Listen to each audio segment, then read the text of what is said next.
இந்த அத்தனை அரிசி கோதுமையிலையும் உடலுக்கு கேடு செய்யக்கூடிய நச்சு கனிமங்கள் 1400 மடங்கு கூடியிருக்குங்கிறாங்க. காலை உணவாக என்ன எடுக்கலாம்? பிரேக்ஃபாஸ்ட் ரொம்ப ரொம்ப முக்கியமான உணவாக திரும்ப திரும்ப பார்க்கப்படுகிறது. இந்த 2 பேரிடர்களை நம் தலைமுறை நேராக கண்ணு முன்னாடி பார்த்துருக்கிறோம். நம்முடைய அடுத்த தலைமுறை இதை விட கூட பார்க்கும். பொதுவாக வசந்த காலம் வருகிறது என்றால் அதை அறிவிப்பதற்கு ராபின் பறவைகள் பெரிய அளவில் கூடும். ராபின் பறவைகள் நிறைய வந்துச்சு அப்படின்னா வசந்த காலம் வரப்போகிறது அப்படிங்கிறது அந்த மக்கள் ஐரோப்பாவிலையும் அமெரிக்காவிலும் அந்த ராபின் பறவை வந்தால் வசந்த காலம் வந்துகிறது அப்படின்னு புரிந்து கொள்வாங்க. ஏனென்றால் அந்த நேரத்தில் அவை வலசையாக வருவதும் அந்த இடத்துல தங்கி நிறைய குஞ்சு பொரித்து நிறைய முட்டையிட்டு குஞ்சு பொரித்து அது ஒரு பெரிய நிகழ்வாக நிறைய கவிஞர்கள் அதை பதிவு செய்கிறாங்க. அப்படி ஒரு வசந்த காலம் வந்தது. ஆனால் ராபின் வரவில்லை. வசந்த காலம் வந்துருச்சு, ராபின் ஏன் வரலன்னு நிறைய இந்த பீரியட் மாறிடுச்சு. ஆனால் ராபினை காணோமே, ராபினை காணோம் அப்படின்னு சொல்லி அந்த அம்மா தேட ஆரம்பிக்கிறாங்க.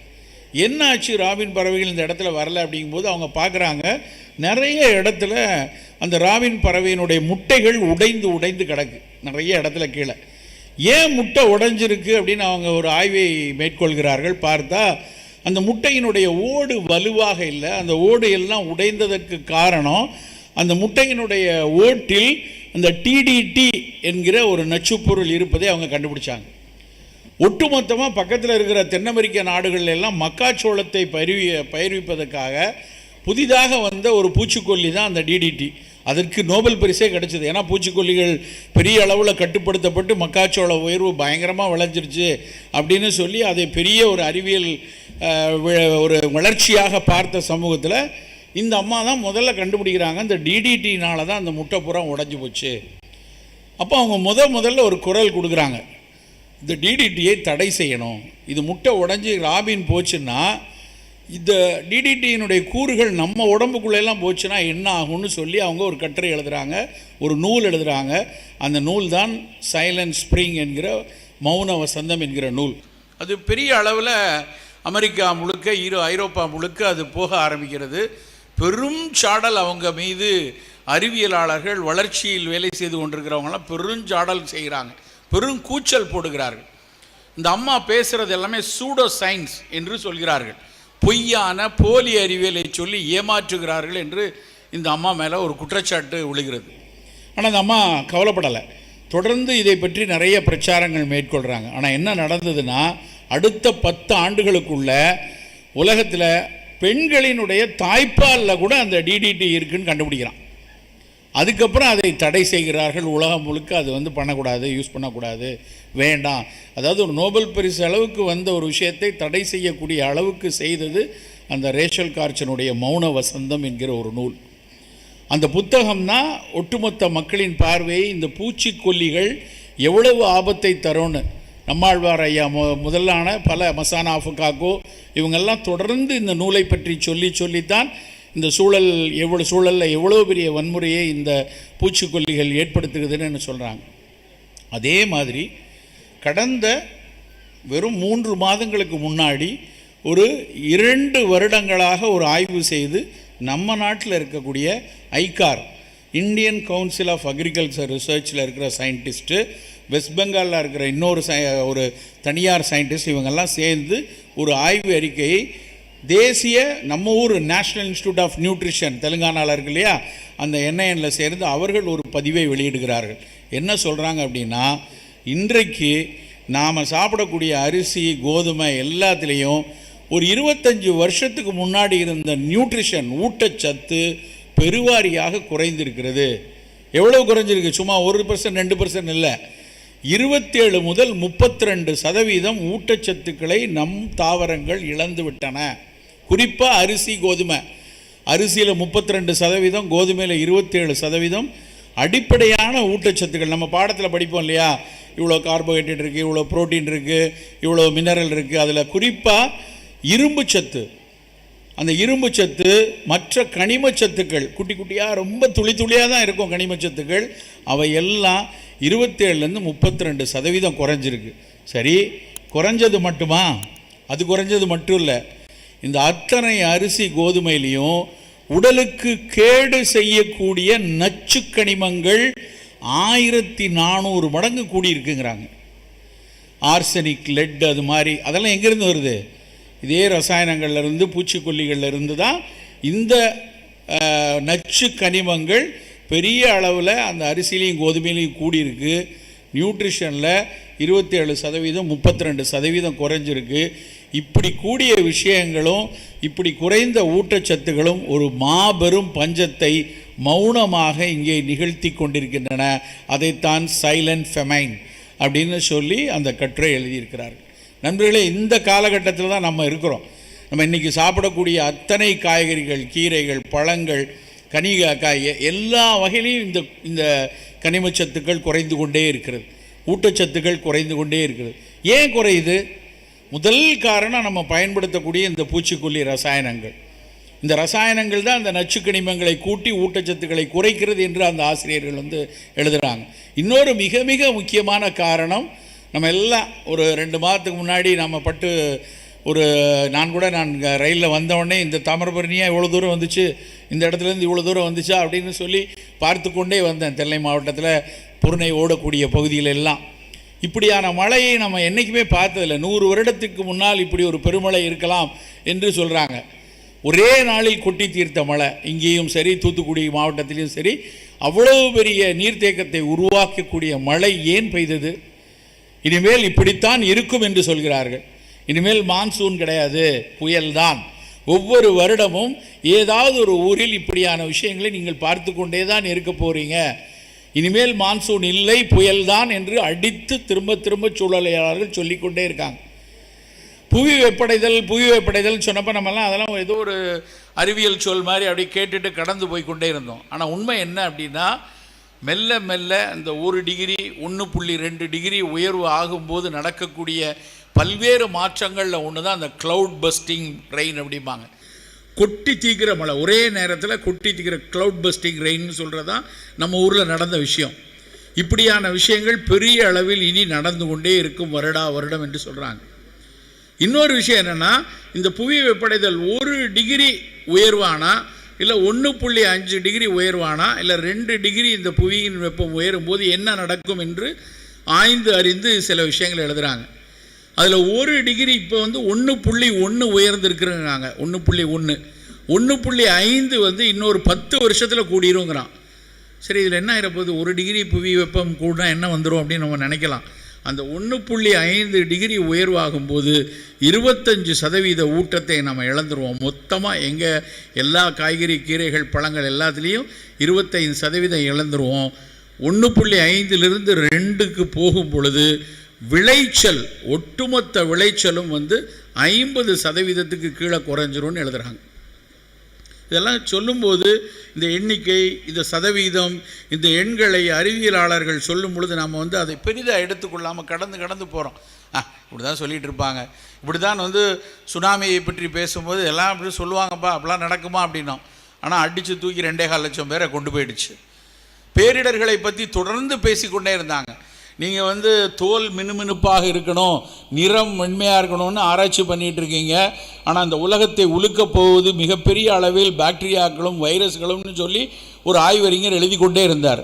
ஸ்பில் ஓவர் என்று ஒரு நூல் வந்துச்சு. அந்த ஸ்பில் ஓவருங்கிற புத்தகம் அந்த புத்தகம் வந்தப்போ அந்த புத்தகத்தில் முழுக்க ஜூனோசிஸ் வைரஸ்கள், அதாவது விலங்கில் வழியாக மனிதனுக்கு வரக்கூடிய வைரஸ்களை பற்றி எழுதிய புத்தகம். அந்த புத்தகத்தினுடைய கடைசி கட்டுரை எப்படி இருந்தது அப்படின்னா, முதல் கட்டுரை ஹென்ட்ரா அப்படிங்கிற வைரஸை பற்றி. அந்த வைரஸ் ஹென்ட்ரா வைரஸ் குதிரைகள்லேருந்து மனுஷனுக்கு வந்தது. ஆஸ்திரேலியாவில் மெல்போர்னுக்கு பக்கத்தில் பிரிஸ்பேனுக்கு பக்கத்தில் இருக்கக்கூடிய பெரிய குதிரை லாயத்தில் குதிரை வழியாக அந்த குதிரையை பராமரித்து வரக்கூடிய நபருக்கு அவருக்கு அவர் மரணமடைந்து கிட்டத்தட்ட 3000 குதிரைகளுக்கு மேலே இறந்து போய் என்னமோ இங்கே நடக்குது அப்படின்னு யோசிக்கிறதுக்குள்ளே மழை அந்த வைரஸ் பரவிச்சு. முதல்ல எல்லோரும் என்ன சொன்னாங்க, ஏதோ இன்சூரன்ஸுக்காக இவங்கெல்லாம் குதிரையை கொண்டுக்கிட்டு இருக்காங்க, அப்படிலாம் ஒன்றும் கிடையாது அப்படின்னு சொன்னாங்க. அதுக்கப்புறம் கண்டுபிடிச்சா இல்லை அது குதிரை வழியாக வந்த வைரஸ் அப்படின்னு தெரிஞ்சுது. அதிலிருந்து ஆரம்பித்து நேற்று நம்ம கடைசியாக பார்த்த கோவிட் வரைக்கும் இது எல்லாம் நமக்கு எல்லாம் நம்ம நினைக்கிறோம் கோவிடா, சீனாக்காரன் கொண்டு நம்மக்கிட்ட போட்டு போயிட்டான், நிறைய பேர் பேசி கொண்டு இருக்கிறோம். அது எங்கே, அது எப்படி வந்திருந்தாலும் அது மனிதன் சூழலில் நடத்திய வன்முறையினால்தான் வெளிப்பட்டது என்பது தெள்ள தெளிவாக தெரிஞ்ச விஷயம். நேரடியாக அவர்கள் அந்த வைரஸை கொண்டு வந்து கொடுத்தாலும் சரி, இல்லை மரபணு மாற்றப்பட்ட ஆய்வுகள் செய்ததில் அது அந்த மாற்றப்பட்ட ஒரு உயிரி வெளியே தப்பி போய் வந்திருந்தாலும் சரி, மனிதன் இந்த சூழலுக்கு நடத்தக்கூடிய வன்முறையில் தான் இப்படியான கோவிட் மாதிரியான பேரிடர்கள் வந்து கொண்டு இருக்குது. இதோடு அது நின்றுற போதா என்றாலிருந்து கோவிடோடு நின்றுமான்னு கேட்டால், அந்த ஸ்பில் ஓவர் புத்தகத்தினுடைய கடைசி கட்டுரையில் வந்து அவர் எழுதியிருந்தார், கவனமாக இல்லைன்னா இது மாதிரியான வைரஸ்கள் பெரிய பேரிழப்பை கொண்டு வரும். அந்த புத்தகம் வெளியே வரும்போது 2017 பெருசாக பேரிடர் வரும்னு முடிச்சிருந்தார். ஆனால் 19-20களில் நம்மளை வந்து பெரிய அளவில் இங்கே வந்து ஒரு பெரும் உயிரிழப்பை ஏற்படுத்திட்டு போனதுக்கப்புறம் திரும்ப அவர் அதனுடைய அடுத்த எடிஷன் எழுதியிருக்காரு. நான் என்ன சொன்னனோ அது அப்படியே நடந்துருச்சு அப்படின்னு வேதனையோடு சொல்கிறார். அவரும் முடிக்கும் போது திரும்பவும் சொல்கிறார், இப்போ கூட இன்றைக்கு கூட இந்த மனித இனம் விழித்து கொண்டு இந்த சூழலை பாதுகாப்பாக வைத்து கொள்ளணும், சுற்றுச்சூழலில் வன்முறை நடத்தக்கூடாது, ரசாயனங்களை கொண்டு மண்ணில் குவிக்கக்கூடாது என அவர் திரும்ப திரும்ப சொல்லி, இந்த இடத்துல நம்ம இந்த புள்ளியில் நம்ம மாறணும்னு நினச்சா கூட இன்னொரு 50 வருடம் 100 வருடங்களில் கொஞ்சம் இந்த பேரழிவுகளை தாமதப்படுத்தலாம் அப்படின்னு சொல்கிறாங்க. நண்பர்களே, இந்த காலகட்டத்தில் தான் நம்ம வந்து இருக்கிறோங்கிறத முதல்ல நம்ம புரிந்து கொள்ளணும்.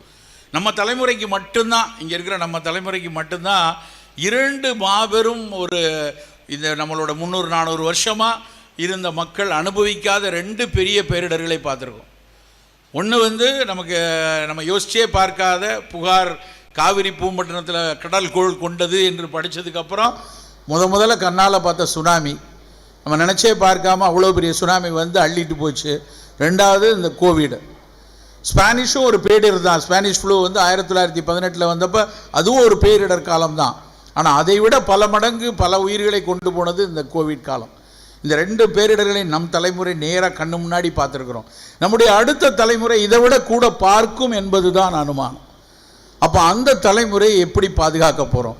மௌன வசந்தத்திலிருந்து மௌன பஞ்சத்திற்கு நகர்ந்திருக்கிறோம். இந்த மௌன பஞ்ச காலத்தில் நம் தலைமுறை எதை சந்திக்க போகிறது?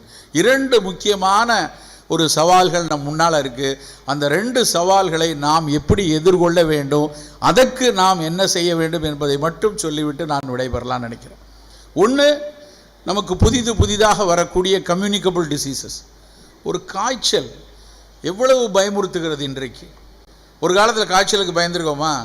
எனக்கு ஞாபகம் இருக்குது, அந்த பாளையங்கோட்டையில் புதுப்பேட்டை தெருவில் இருக்கும்போது காய்ச்சல் அடித்து அந்த கார்னரில் முத்து பேக்கரின்னு ஒன்று உண்டு, அங்கே போய் ரொட்டி வாங்கிட்டு வருவோம். அந்த ரொட்டியை வாங்கி, ஏன்னா அந்த காலத்து புரிதல், காய்ச்சல் அடித்தா ரொட்டியை வந்து காப்பியில் முக்கியம் எங்கள் அம்மா கொடுப்பாங்க. ரொட்டிக்கும் காய்ச்சலுக்கும் என்ன சம்மந்தம் இருக்குன்னு அதுக்கப்புறம் தான் புரிஞ்சுது. ஏன்னா இட்லி இருக்கும் வீட்டில், ஆனால் ரொட்டி தான் கொடுப்பாங்க. அது எப்படி வந்து தெரியுமா உங்களுக்கு? அது வந்து நம்ம திருநெல்வேலி கதை மாதிரி ரொம்ப முக்கியமான சுவாரஸ்யமான கதை. நான் ரொம்ப நாள் யோசிச்சு பார்த்துருக்கேன். ரொட்டி என்ன பேராசிட்டமால்லையா செய்கிறாங்க? அப்புறம் எதுக்கு ரொட்டியே கொடுக்குறாங்க காய்ச்சலுக்கு? திருநெல்வேலியில் எனக்கு மறக்கவே மாட்டேன், காய்ச்சல் அடிக்குன்னா டக்குன்னு போய் அந்த காளிமார்க், இல்லைன்னா காளிமார்க் கொஞ்சம் பெரிய கடை, குட்டி கடை, முத்து பேக்கரின்னு இப்போ அந்த கடை இல்லை, முத்து பேக்கரியை காணும். அந்த கடையில் தான் போய் வாங்கிட்டு வந்து அதில் போய் முக்கி சாப்பிடுவோம். அப்புறம் தான் யோசிச்சேன், ஏன்டா இந்த காய்ச்சலுக்கும் ரொட்டிக்கும் தொடர்பு வந்ததுன்னா, அதுக்கப்புறம் எங்கேயோ படித்தப்புறம் ஞாபகம் வருது. நம்ம சென்னையில் ராஜீவ்காந்தி மருத்துவமனைங்கிறது சென்ட்ரல் ஸ்டேஷனுக்கு எதிர்த்தாப்புல பெரிய ஹாஸ்பிட்டல். அந்த ஹாஸ்பிட்டலில் அது வந்து ஜென்ரல் ஹாஸ்பிட்டல், பொது மருத்துவமனை இல்லை, தலைமை மருத்துவமனை. அதுக்கு பக்கத்தில் இருக்க எஸ்பிளனேடில் நிறைய ஆங்கிலேய சிப்பாய்கள்லாம் இருக்கக்கூடிய இடம், அவர்களுக்காக கட்டப்பட்ட மருத்துவமனை அது. அந்த மருத்துவமனையில் அப்போ வந்து இங்கிலீஷ்காரனுக்கு இங்கே வந்து மலேரியா காய்ச்சல் நிறையா வரும். தமிழ்நாட்டில் மலேரியா காய்ச்சல் அதிகம். காய்ச்சல் வந்தால் அந்த சிப்பாய்களுக்கெல்லாம் போகிறதுக்காக அந்த மருத்துவமனைக்கு போவாங்க. அப்போது அந்த சிப்பாய்கள் போகும்போது, அவர்களுக்கு மருத்துவம் எடுக்கும்போது, அன்றைக்கு அந்த இங்கிலீஷ்காரனுடைய ஆஃபீஸில் இருந்த உயர்தட்ட மக்கள் மட்டும் போகலாம். அதில் அங்கே அவருக்கு துறைக்கு பக்கத்தில் உட்காந்துருப்பார்லே, அடுத்த லெவலில் இருக்கக்கூடிய பெரிய அந்த காலத்து ஆஃபீஸர்கள், அவங்க மட்டும் அந்த இதுக்குள்ளே போகிறதுக்கு பெர்மிஷன் உண்டு. அவங்க போகும்போது சிப்பாய்களுக்கு எல்லாருக்கும் அந்த குயினைன் சிரப், அன்னைக்கு மலேரியாவுக்கு கொடுத்த அந்த குயினைன் சிரப்பை கொடுத்துட்டு, அன்னைக்கு காய்ச்சலுக்கு இருக்க மாத்திரையை கொடுத்துட்டு வெளியே வரும்போது ரொட்டி கொடுப்பாங்களாம். ஏன்னா அவன் ரொட்டி தான் சாப்பிடுவான், இங்கிலீஷ்காரன் அவனுக்கு ரொட்டி கொடுப்பான்.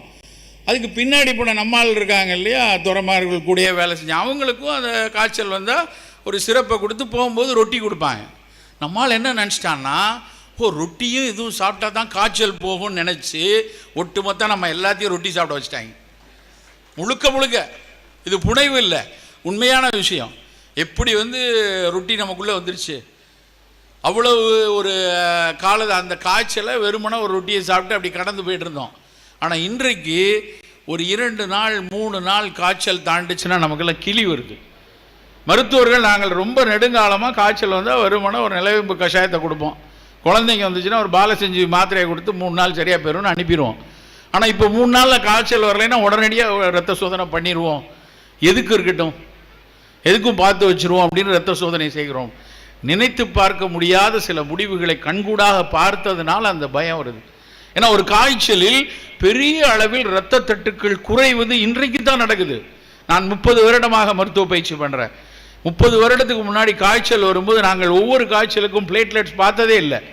காய்ச்சல் வந்தால் வயலில் தெர்மாமீட்டர் வச்சு பார்த்துட்டு அதுக்கப்புறம் நாடியை பார்த்துட்டு மருந்தை கொடுத்துட்டு அனுப்பிடுவோம். ஆனால் இன்றைக்கு உத்து பார்க்க வேண்டியிருக்கிறது. பிளேட்லெட் குறையுது, 30,000 வந்துருச்சு, 20,000 வந்துருச்சு, 10,000 வந்துருச்சு. 10,000க்கு கீழே இருந்ததுன்னா கண்டிப்பாக தட்டுக்களை மாற்றி ஏற்ற வேண்டிய ஒரு சூழல். அது ஒரு ஹெமரேஜிக் டெங்குவாக இருக்குமோன்னு பயம் இருக்குது. அப்படி மட்டும் இல்லை, ஒரு சாதாரண ஃப்ளூ காய்ச்சல், அந்த ஃப்ளூவினுடைய அந்த இன்ஃப்ளூயன்ஸா வைரஸ் மாறி மாறி தன் இதை மாற்றி மாற்றி பெரிய அளவில் நம் உடலில் பாதிப்பை உண்டாக்குறது. இது மாதிரி புதிய புதிய தொற்றுக்கள், புதிய புதிய எதிர்ப்பாற்றலுக்கு சவால் கொடுக்கக்கூடிய கம்யூனிகபிள் டிசீஸ் இனி நிறைய வரத்தான் செய்யும். என்ன செய்யணும்? நமக்குள்ள ஒரு இன்னேட் இம்யூன் சிஸ்டம், நமக்கு உள்ளார இருக்கக்கூடிய எதிர்ப்பாற்றல், நம்மளுடைய எதிர்ப்பாற்றலுக்குனே நம்ம உடம்புக்குள்ளே எலும்புக்குள்ளே இருக்கக்கூடிய எலும்பு மஞ்சை, நம்முடைய ஈரல், நம்முடைய வெள்ளணுக்கள், காம்ப்ளிமெண்ட் செல், இப்படி நிறைய நம்ம உடம்புல பரிணாமம் நிறைய தகவமைப்புகள் பண்ணி நம்ம உடம்புக்குள்ளே உருவாக்கியிருக்கு. அவற்றை பாதுகாப்பாக வைத்து கொள்ளவும் அவற்றை பலப்படுத்தக்கூடிய உணவுகளும் நம்ம எடுத்துக்கொண்டே இருக்கணும். அந்த உணவுகள் தான் இங்கே சந்தையில் நான் பார்க்குறேன். எனக்கு ரொம்ப மகிழ்ச்சியாக இருக்குது. அங்கே ஒரு இடத்துல பருத்திப்பால், உளுந்தங்கஞ்சி, நிறைய கூட்டமாக இருக்குது. இதுதான் வேண்டும் நண்பர்களே. நமக்கு இப்படியான உணவுகள் இருக்குது இல்லையா? இதை தேடி தேடி எங்கேயோ பொருட்காட்சியில் வந்தால் மட்டும் இதை குடிக்கிற ஒரு பழக்கம் இருக்கக்கூடாது. நம் வீடுகளில் இருக்கணும். நம் வீட்டில் நம்முடைய காலையில் சாப்பிட்ற உணவில், மதியம் சாப்பிட்ற உணவில் ஏதாவது ஒரு வகையில் அது ஒரு ஃபங்க்ஷனல் பிவரேஜாக, ஊட்டத்தை கொடுக்கக்கூடிய உணவாக நாம் நம்முடைய அடுப்பங்கரையை மாற்றி ஆகணும். தேநீர் குடிக்கிறோம், காலை பானமாக குடிக்கிறோம். ஏன் வெறுமனே தேநீர் மட்டும்? தேநீர் பிடிக்கும், குடிச்சுக்கோங்க. நான் ஒவ்வொரு கூட்டத்திலையும் சொல்கிறது தான், தேநீர் குடிக்கும்போது நம்மெல்லாம் சாப்பிட்றது தேநீரான்னு கேட்டால் கிடையாது. நம்ம சாப்பிட்றதுக்கு பேர் தேநீர் பால் பாயாசம். உண்மையில் அப்படி தான். தேநீர் அப்படின்னா நல்ல தரதரன்னு கொதிக்கிற வெந்நீரில் கொஞ்சம் தேயிலையை போட்டு மூடி வச்சு ஒரு 3 நிமிடம் கழித்து குடித்தாதான் அது தேநீர். இந்த தேநீர் குடிக்கணும் ஒரு தூண்டுதல் வருதுன்னு நிறைய பேர் சொல்லுவாங்க. சார் என்னால் டீ குடிக்காமல் இருக்க முடியாது சார், 5 தடவை 6 தடவை நான் குடிப்பேன். அந்த 5 தடவை 6 தடவை குடிக்க வைக்கிறது தேயிலையினுடைய சத்தா இல்லை இங்கே கொடுக்கக்கூடிய தேநீர் பால் பாயாசமானு எனக்கு மனசுக்குள்ளே ஓடிக்கிட்டே இருந்துச்சு. நல்லா யோசித்து பார்த்தால் அப்படி குடிக்கக்கூடிய ஆளுங்கள்கிட்ட, ரெகுலராக நான் டீ குடிப்பேன்னு சொல்லக்கூடிய ஆளுங்கள்கிட்ட வெறும் சக்கரை தண்ணியை குடிங்க, அவங்களுக்கு நல்லா தான் இருக்கும். ஏன்னா அவர்களை தூண்டுவது தேயிலை அல்ல, வெறும் இனிப்பு. அதில் அந்த பாலும் இனிப்பும் சேர்ந்து, அந்த பாலினுடைய ஒரு புரதமும் அந்த இனிப்பும் சேர்ந்து ஒரு பாயாச உணர்வு இருக்கு இல்லையா, அதுதான் இவர்கள் ஆயாசத்தை போக்குவதாக நினைத்து கொண்டிருக்காங்க. ஆனால் உண்மையில் தேயிலையினுடைய பயன் அப்படின்னா அந்த தேநீரில் இருக்கக்கூடிய அந்த கருஞ்சிவப்பு நிறத்தை கொடுக்கறதல்லவா அந்த கஷாயத்தில். அந்த கருஞ்சிவப்பு நிறம் ஒரு ஃபீனாலிக் காம்பவுண்ட், அது மிகச்சிறப்பானது. உடலுக்கு பல வகையில் பயன் தரக்கூடியது. சர்க்கரையிலிருந்து புற்று வரைக்கும் பயன் தரக்கூடிய கூறுகள் அந்த வெறும் தேயிலையில் இருக்குது. அப்போ நம்ம தேநீர் குடிக்கிறதா இருந்தால் அதை வெறுமனை ஒரு தேயிலை கஷாயமாக நம்ம எடுத்துக்கொள்ளணும். அதை பச்சை தேநீராக குடிக்கலாம், இல்லைன்னா வேறு ஏதாவது சிறப்பு தேநீர்கள், நல்ல மூலிகை தேநீர்கள் நம்மளே பயன்படுத்தலாம். நம்ம வீடுகளில் ஒவ்வொரு வீட்லேயும் நல்ல சிறப்பு மூலிகை தேநீர்களை தயாரிக்கக்கூடிய பக்குவம் நமக்கு தெரிஞ்சிருக்கணும். முதல்ல ஒவ்வொரு வீட்டில், ஒரு வீட்டில் குழந்தை சளி அடிக்கடி பிடிக்கக்கூடிய குழந்தை, எப்போ பார்த்தாலும் சளி பிடிக்குது, இருமல் இருக்குது. அப்போ அவங்களுக்கு அந்த தேயிலை கொஞ்சம் போட்டுட்டு கூடுதலாக சளியை போக்கக்கூடிய கரிசலாங்கண்ணி சேர்த்துக்கலாம், கற்பூரவல்லி போட்டுக்கொள்ளலாம். ஆனால் இதுக்கெல்லாம் ஒரு புரோட்டோக்கால், இதுக்கெல்லாம் ஒரு பெரிய ரிசர்ச்லாம் தேவையில்லை. நாம் அன்றாடம் பயன்படுத்திய ஒரு ஆடாதோடையோ, தூதுவளையோ, கண்டங்கத்திரியோ, வெற்றிலையோ, இதை எல்லாத்தையும் தேநீராக குடிக்கலாம். அது ஒரு நிச்சயமாக கபத்தை போக்கக்கூடிய ஒரு பெரிய ஒரு பலனை கொடுக்கும். இன்றைக்கி நான் திட்டக்குழு சார்பாக நிறைய அந்த மாவட்டங்களில் பிரைமரி ஹெல்த் சென்டராக போய் பார்த்துட்டு வரேன். இன்றைக்கி காலையில் ஒரு மருத்துவமனையில் போய் பார்த்தா அங்கே உள்ள மருத்துவர் சொல்கிறாங்க, சார் நம்ம கொடுக்குற கஷாயங்கள் இதை விட இங்கே ஒரு அம்மா வருது சார், தினம் அந்த மூலிகை தோட்டத்தில் ஆடாதோடையை மட்டும் பறிச்சுட்டு போய் அவங்களுடைய இறைப்பை கட்டுப்படுத்தி இருக்கிறார்கள் கொண்டு வந்து காட்டுறாங்க. வெறும் ஆடாதோடை. நாங்கள் சித்த மருத்துவம் இந்த கல்லூரியில் படிக்கும்போது வெறுமனா ஆடாதோடையினால் பாடாத நாவும் பாடும் அப்படின்னு படித்தோம். அந்த புத்தகத்தில் இன்றைக்கி வரைக்கும் பசங்க அதே தான் படிச்சுட்டு இருக்காங்க, ஆடாதொடையினால் பாடாத நாவும் பாடும்னு. நாம் இப்படி இருக்கிறோம். ஆனால் அந்த ஆடாதொடை எவ்வளோ பெரிய பயனை தருகிறதுன்னு சீனாவில் ஒரு ஆராய்ச்சி பண்ணியிருக்கான். அந்த ஆடாதொடையிலிருந்து வேசிக்கன் பிரித்து எடுத்து, ஆடாதொடையிலிருந்து ஆல்கலாய்டுகளை பிரித்து எடுத்து அது இரத்த தட்டுக்களை எப்படி உயர்த்தும் அப்படின்னு அவன் கண்டுபிடிக்கிறான். நாங்கள் கண்டுபிடிக்கல, சித்தர்கள் சொல்லலை. ஆனால் அங்கிருந்து தகவல் வருது, சீனாவில் ஒரு பேப்பர் ஆடாதொடா வேசிக்கா, அதிலிருந்து எடுத்தப்பட்ட கூறு இரத்த தட்டுக்களை உயர்த்தும் அப்படின்னு. அப்புறம் திருப்பி போய் நாங்கள் எங்களுடைய புத்தகத்தில் பார்க்குறோம், ஆடாதொடைக்கு சளிக்கு மட்டும் மருந்து இல்லை, அது இரத்த பித்தம் போகும் கான் அப்படின்னு ஒரு பாட்டு இருக்குது. இரத்தத்தில் இருக்கக்கூடிய பித்தம். இப்போ எப்படி நிலவேம்பு இரத்த தட்டுக்களை உயர்த்துமோ அதே மாதிரி ஆடாதொடை இரத்த தட்டுக்களை உயர்த்துவதை பல ஆய்வுகள் உறுதிப்படுத்தி இருக்கிறது நண்பர்களே. ஒரு எளிய மருந்து, ஒரு மிக சாதாரணமாக தோட்டத்தினுடைய வாசலில் இருக்கக்கூடிய மருந்து.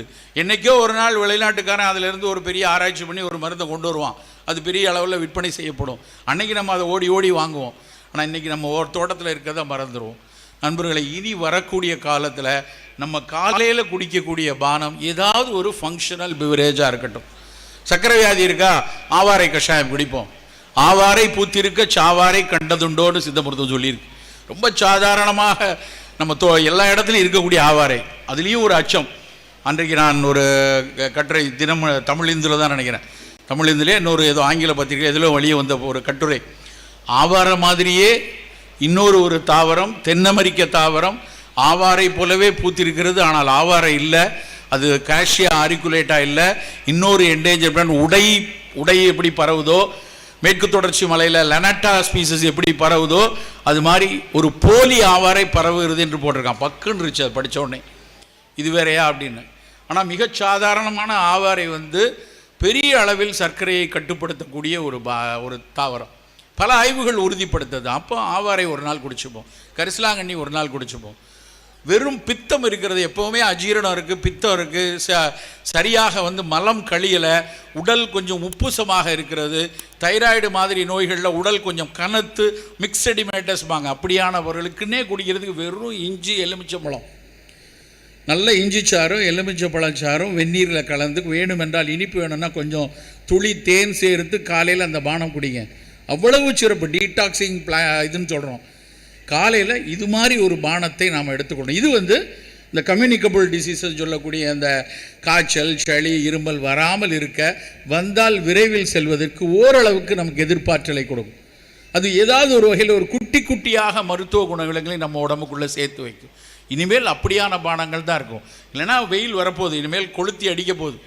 ஈரோட்டிலிருந்து அன்றைக்கி 3 நாட்கள் முன்னாடி தான் வந்தேன். ஈரோட்டில் போட்டிருக்கான், கடந்த 3 நாட்களாக 100 தாண்டி இருக்குங்கிறான் வெயில். இன்னும் பிப்ரவரியிலேயே, இன்னும் வரக்கூடிய ஓரிரு மாதங்கள் இங்கெல்லாம் எவ்வளவு வெயில் அடிக்க போகுதுன்னு தெரியல. அந்த வெயில் காலங்களில் காலையில் எடுக்க வேண்டிய மிக மிக முக்கியமான பானம் நீராகாரம். அந்த நீராகாரத்தை காலையில் நம்ம ஒரு வீட்டில் முந்தின நாள் செய்த சாதத்தில் தண்ணி விட்டு வச்சு நல்லா கரைச்சி அதில் கொஞ்சம் மோர் விட்டு காலையில் வெயில் நாட்களில் அதை எடுக்கலாம். இன்றைக்கி மொத்த உலகமும் குடலில் இருக்கக்கூடிய நுண்ணுயிரிகளை பற்றி கவலைப்பட ஆரம்பிச்சிருக்கு. கட் பயோட்டா, நீங்கள் போய் இதில் இணையதளத்தில் பார்த்தீங்கன்னா எத்தனையோ மருத்துவர்கள் மீண்டும் மீண்டும் பேசிகிட்டே இருக்காங்க. வயிறை சரியாக வச்சுருந்தா, எப்படி வயிறை மிகச் சரியாக வைத்திருந்தால் பல நோய்களை நாம் வராமல் தடுக்கலாம், இருக்கிற நோய் விரைவாக போகக்கூட சரி பண்ணலான்னு நிறைய ஆர்டிகல்ஸ் எழுதிக்கிட்டே இருக்காங்க. எத்தனை ஆண்டு காலமாக சித்த மருத்துவமும் ஆயுர்வேதமும் இதைத்தான் சொல்லிக்கிட்டே இருந்துச்சு. ஆமம் என்பார்கள் வயிறை. அந்த ஆமம் சரியாக இருக்கணும், ஆமம் வெளியே போகணும், அபான வாயு வெளியே போகணும், அது சரியாக இருந்ததுன்னா பல நோய்கள் வராதுன்னு இன்றைக்கு மொத்த உலகமும் அதைத்தான் பேசுகிறது. அந்த ப்ரோபயாட்டிக்னு சொல்லக்கூடிய குடலில் நல்ல நுண்ணுயிர்களை வைப்பதற்கு இந்த நீராகாரம், மோர் மிகச்சிறப்பாக இருக்கும். அவ்வளவு சரியான ஒரு பானம் அது. அதை நம்ம ஒரு நாள் வாரத்துக்கு ஒரு 2 நாள் வெயில் காலத்தில் நீராகாரம் எடுத்துப்போம். இங்கே இப்போ சற்று முன்னால் இங்கே திருநெல்வேலி மாவட்டத்தினுடைய இயற்கை விவசாயிகள் கூட்டமைப்பு இங்கே ஒரு அழகாக அந்த அரங்கத்தில் வைத்திருக்கிறார்கள். இந்த பக்கம் வலது பக்கத்தில் எத்தனை மூளைக்கு உணவு இருக்கிறதோ அந்த பக்கம் இடது பக்கத்தில் ஒரு மிக அருமையான ஒரு அரங்கு. அதில் போய் பார்த்தப்போ எனக்கு ஒரு பானம் கொடுத்தாங்க. ஒரு நல்ல மில்லட் மில்க் அப்படின்னு சொல்லி கொடுத்தாங்க. குளிர்ச்சியாக அவ்வளவு சுவையாக இருந்தது. கேட்டேன், என்னமா செஞ்சுருக்க? எல்லா சிறுதானியங்கள்லாம் அரைச்சி பால் எடுத்து அதில் ஒரு பானம் செய்திருக்கிறார். அது குழந்தைகள்லாம் குடிக்கிற அளவுக்கு மிகச் சுவையான ஒரு பானமாக தயாரிச்சிருக்காங்க. தொடர்ந்து ஒவ்வொரு அரங்கிலும் பார்க்கும்போது அவ்வளவு இன்றைக்கு இந்த புரிதல் வர ஆரம்பிச்சிருக்கு. ஒரு பேசு பொருளாக இருக்குது. கேழ்வரகு சாப்பிட்லாம், கம்பு சாப்பிட்லாம், சோளம் சாப்பிட்லாம் அப்படிங்கிற ஒரு பேசு பொருள் இன்றைக்கு வந்திருக்கிறது. ஆனால் அது பயன்பாட்டில் எவ்வளோ தூரம் இருக்குது அப்படின்னு பார்த்தா இன்னும் பத்தாது. வாரத்திற்கு 2 நாட்கள் 3 நாட்களாவது இது போன்ற சிறுதானியங்களை நம்ம பயன்படுத்திக்கணும். காலையில் இப்படியெல்லாம் பானம் எடுக்கிறோம்.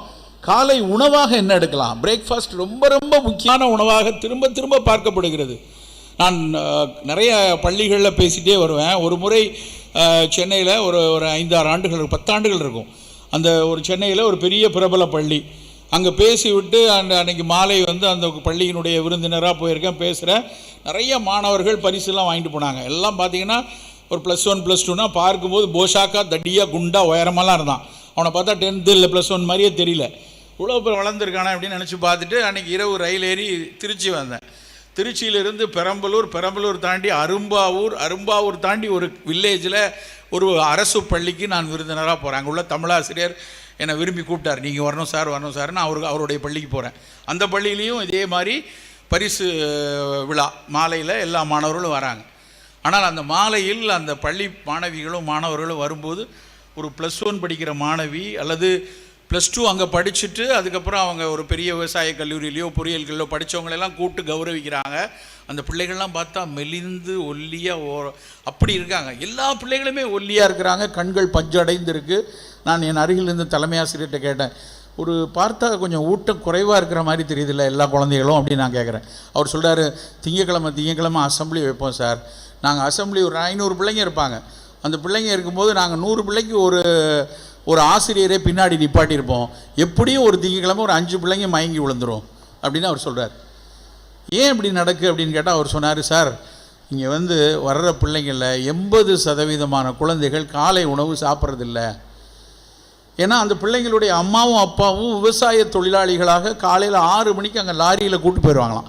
அந்த கிராமம் இருக்க சாலை வாசலில் அந்த லாரி நிற்கும். 6 மணிக்கு அப்பா அம்மா ஏறிடுவாங்க. அவங்க போனதுக்கப்புறம் 7-7:30 அங்கே இருக்கிற ஒரு 5ஆம் கிளாஸ் படிக்கக்கூடிய அக்கா ஒரு 2ஆம் கிளாஸ் படிக்கக்கூடிய தம்பியை கூட்டிட்டு ஸ்கூலுக்கு வராங்க. அந்த சின்ன பிள்ளைக்கு அங்கன்வாடியில் ஒரு சத்துருண்டை கொடுப்பாங்க. அந்த அங்கன்வாடியில் கொடுக்குற சத்துருண்டையை அந்த ஊழியர் அக்காவுக்கும் சேர்த்து, அவளுக்கு கிடையாது அந்த இதில், ஆனாலும் சரி பசியோடு இருக்குமேனு அந்த பிள்ளைக்கு சேர்த்து கொடுக்குறாங்க. இதுதான் அவர்களுடைய காலை உணவாக இருக்குதுன்னு சொன்னாங்க. எனக்கு அவ்வளோ வேதனையாக இருந்துச்சு. நம்ம வீட்டில் எப்படி சாப்பிட்றோம், நம்ம வீட்டு குழந்தைங்க எப்படி சாப்பிடுது, சாப்பிடாமல் அடம் பிடிக்குதேன்னு அந்த பிள்ளைங்கள நம்ம திட்டிகிட்டு இருக்கிறோம். ஆனால் பசித்து மயங்கி விழக்கூடிய ஒரு பிள்ளைகள் படிப்புக்கு இப்படி வராங்களே அப்படின்னு சொன்னான். அவ்வளோ வேதனையாக இருந்துச்சு. அன்றைக்கி நான் 6ஆம் திணை கட்டுரை எழுதி கொண்டிருந்த சமயம் ஒரு முழு கட்டுரையே காலை உணவு ஏன் அவசியம் என்று எழுதினேன்.